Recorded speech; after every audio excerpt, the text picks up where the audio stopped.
Tahukah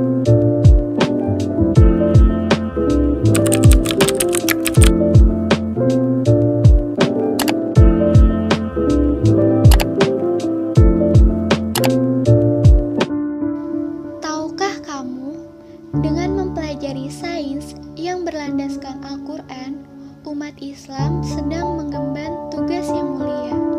Bahkan, Allah telah memudahkan kepada umat Islam dengan memberikan inspirasi-inspirasi yang dikandung dalam Al-Quran. Dan Allah berkehendak meninggikan derajat orang yang beriman dan mau mempelajari ilmu, pengetahuan, dan sains. Nah, berikut beberapa ayat yang dapat menjadi inspirasi sains pada surah Ar-Rahman.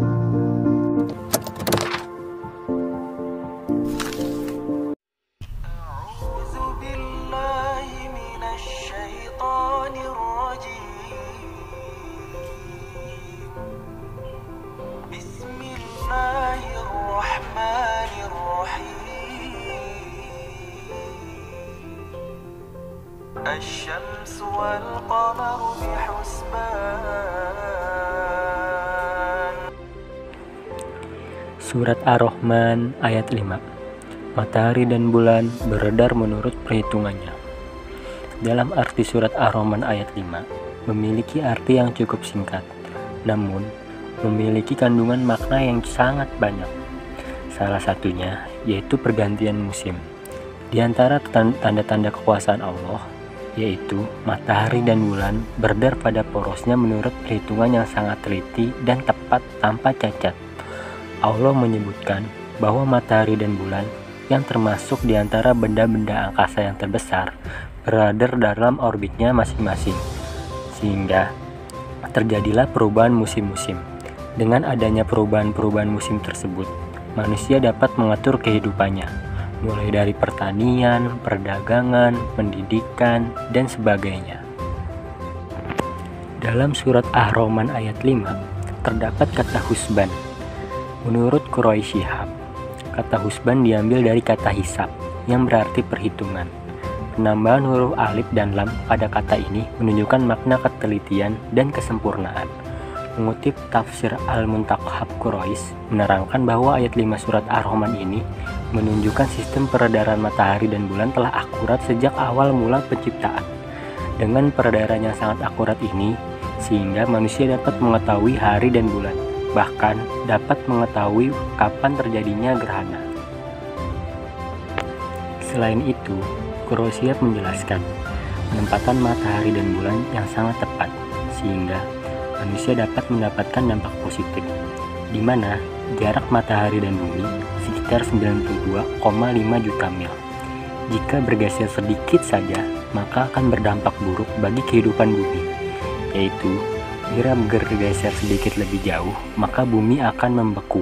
Sedangkan bila bergeser lebih dekat, maka bumi akan meleleh akibat panas matahari.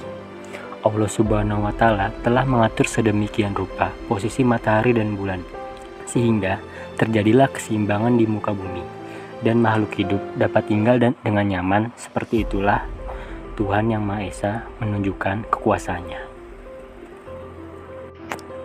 Dalam kitab Mahfati Al-Ghab yang ditulis oleh Fakhruddin Al-Razi menerangkan bahwa kata husban dapat dipahami dalam dua makna. Pertama, bermakna perhitungan. Inilah makna yang paling populer di kalangan para ulama ahli tafsir. Yang kedua, bermakna ilmu astronomi. Dalam arti ini berarti bahwa anugerah matahari dan bulan disertai dengan pemahaman mengenai ilmu untuk mendalami proses perputaran keduanya, yaitu dengan ilmu astronomi. Hukum Kepler. Dalam fisika, garis edar benda langit disebut orbit, di mana orbit merupakan jalan atau lintasan yang dilalui oleh suatu benda langit di sekitar benda langit lainnya, dipengaruhi oleh gaya-gaya tertentu. Orbit pertama kali dianalisa secara matematis oleh Johannes Kepler yang merumuskan hasil perhitungannya dalam hukum Kepler tentang gerak planet. Dia menemukan bahwa orbit dari planet dalam tata surya kita berbentuk elips, bukan lingkaran, atau episiklus. Lintasan berbentuk elips adalah gerakan yang paling sesuai untuk orbit planet yang mengitari matahari. Pada tahun 1609, dia mempublikasikan Astronomia Nova yang menyatakan dua hukum gerak planet. Pergerakan-pergerakan benda langit ini terkendali sepenuhnya dan semuanya harus bergerak dalam suatu orbit yang terhitung. Jika tidak, maka akan terjadi tabrakan yang berarti kehancuran yang fatal. Di mana teori ini sejalan dengan redaksi ayat 5 surat Ar-Rahman. Sangat luar biasa, bukan? Al-Quran sudah mengetahui sebelum dilakukan analisa oleh manusia. Yang ketiga, kita mengenal adanya jam, di mana akibat pergerakan bumi dan matahari yang beredar pada porosnya menurut perhitungannya, sehingga kita dapat mengenal waktu, hari, bulan. Perlu diketahui bahwa bulan beredar mengitari bumi dalam waktu 29.530.059 hari. Waktu ini adalah waktu edar bulan relatif terhadap bumi tanpa memasukkan unsur peredaran bumi terhadap matahari.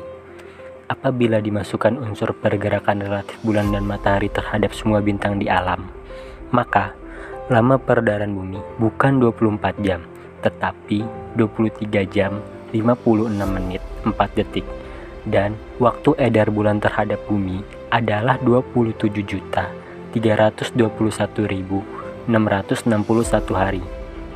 Suatu angka yang fantastik, bukan? Subhanallah.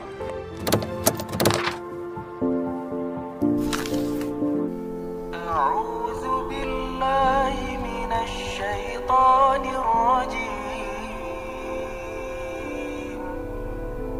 بسم الله الرحمن الرحيم والسماء رفعها ووضع الميزان.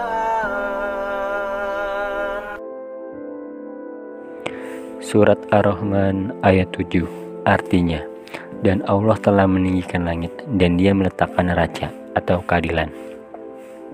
Pada ayat 7, Imam Al-Qusyari menafsirkan bahwa Allah Subhanahu wa Ta'ala telah meninggikan langit, menetapkan hukum dan aturan atasnya, sehingga bintang-bintang berjalan pada porosnya dan menciptakan keseimbangan di antara manusia agar mereka mengambil pelajaran dan berhati-hati dalam berinteraksi dengan sama manusia maupun dengan makhluk lain.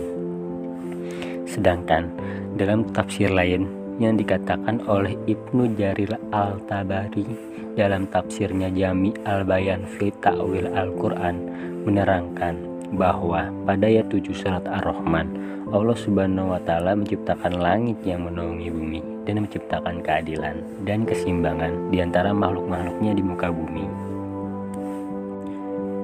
Surat Ar-Rahman ayat 7 merupakan salah satu ayat yang khusus menggambarkan penciptaan dan fenomena alam semesta.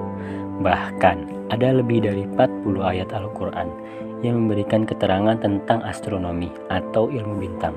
Sebagian dari ayat-ayat tersebut hanya merupakan renungan tentang keagungan Zat Pencipta.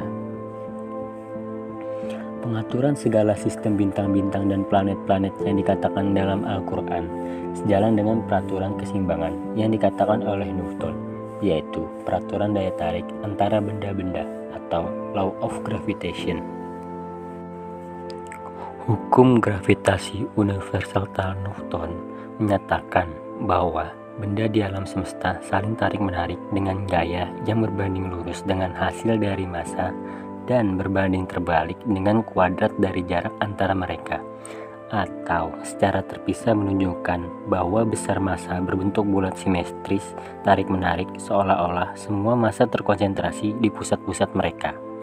Hal ini dikemukakan oleh Isaac Newton. Dia adalah ilmuwan yang cukup penasaran dengan persoalan gravitasi. Sebelumnya, Newton meneliti tentang gerak-gerak benda angkasa, terutama planet dan bulan. Menurut pandangannya, agar bulan tetap pada orbitnya untuk mengitasi bumi, maka diperlukan gaya pada bulan. Hal ini dipertegas dalam firman Allah pada surat Fatir ayat 41. Artinya, sesungguhnya Allah menahan langit dan bumi supaya jangan lenyap, dan sungguh jika keduanya akan lenyap, tidak ada seorang pun yang dapat menahan keduanya selain Allah. Sungguhnya Dialah Maha Penyantun dan lagi Maha Penyampun. Dengan kemahakuasaan Allah menciptakan setiap planet, setiap bintang, dan setiap benda di angkasa dalam keseimbangan dan berjalan teratur sesuai dengan porosnya. Misalnya, seperti matahari, ia menarik bumi dengan kekuatan gravitasi yang sangat besar sehingga bumi beredar mengitari matahari dalam orbit melingkar atau dalam garis edarnya. Seandainya tidak ada tarikan matahari terhadap bumi, tentu bumi sudah keluar dari orbitnya yang melingkari matahari dan ia terdorong menuju angkasa raya yang tidak karuan, gelap, dan beku. Dan dengan tergelincirnya bumi dari orbitnya, kehidupan di bumi pun akan punah karena suhu di angkasa raya tak terjangkau matahari mencapai minus 270 derajat, suatu suhu yang sangat dingin dan tidak ada satu atom pun yang bisa bergerak pada suhu tersebut. Apabila kedua benda berjarak semakin jauh, maka lebih lemahlah daya tarik satu benda kepada lainnya. Lebih dekat benda itu, maka lebih kuat daya tarik dari satu benda ke benda lainnya. Contohnya yaitu kasus bulan yang dekat kepada bumi, di mana bulan dengan daya tariknya mempengaruhi posisi air dalam laut yang ada di muka bumi. Jika dua benda langit ini terlalu berdekatan satu dengan yang lainnya, maka terjadi bentrokan yang tak dapat dielakkan. Maka sikap tunduk kepada suatu perintah merupakan syarat mutlak untuk tidak terjadinya kekacauan dan menjaga keseimbangan. Oleh karena itu, Allah telah mengatur sedemikian rupa penciptaan alam semesta dengan sangat teliti dan sempurna, sehingga keseimbangan alam semesta dapat terjaga.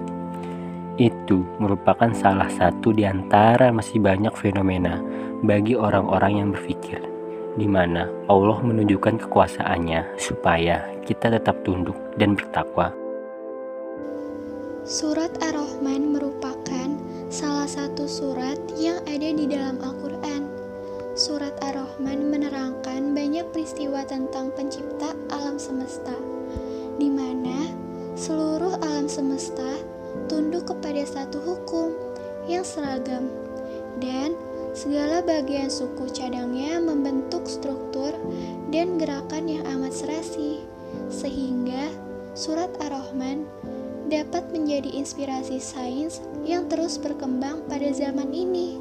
Masya Allah, demikianlah penjelasan atau tafsir mengenai beberapa ayat dalam surat Ar-Rahman. Semoga kita semua bisa mengamalkan kandungan ayat dari surat Ar-Rahman dan termotivasi untuk terus mempelajari sains. Amin ya robbal alamin.